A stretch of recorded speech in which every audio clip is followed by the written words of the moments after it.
জবানের জিকির আর চোখের জিকিরের মধ্যে ব্যবধান কতদূর?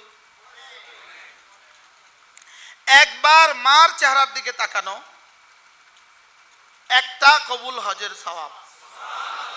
এবার বলেন, একটা কবুল হজে তালবিয়া কতবার পড়া হয়? একটা কবুল হজে মিনা আরাফা মুজদালিফা জিকির আলহামদুলিল্লাহ কেমন হয়?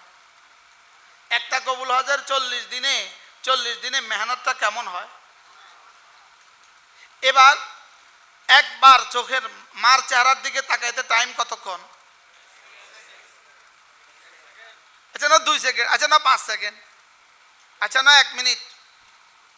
যাদের মা আছে এই ইস্তেহজারের নিয়তের সাথে দেখবেন। আমাদের যাদের মা নাই আমাদের তো দুর্ভাগ্য, এই সৌভাগ্য আমাদের আর নাই। যাদের মা আছে কি করবেন বলেন? এটাকে বলে ইস্তেহজারের নিয়ত। তাকাবার সময়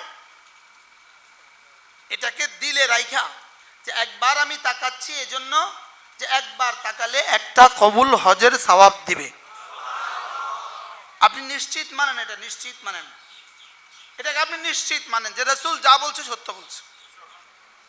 ওমা ইয়ানতিকু আনিল হাওয়া, রাসূল যা বলেছেন কি বলেছেন বলেন? সত্য বলেছেন। আল্লাহর কাছ থেকে নিয়ে রাসূল বলেছেন।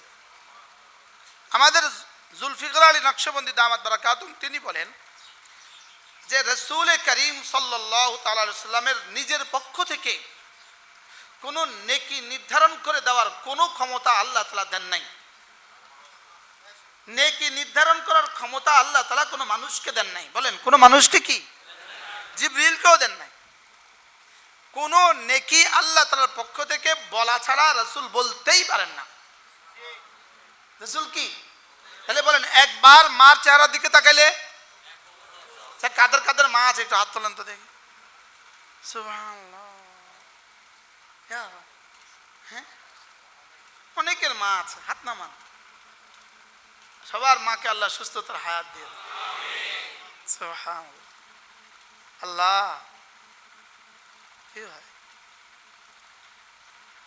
শুধু এই কথাটা মনে করে মার দিকে তাকান যে আল্লাহ আপনার রাসূল বলেছেন মার চেহারার দিকে তাকালে, একবার তাকালে একটা কবুল হজের সওয়াব দিবেন।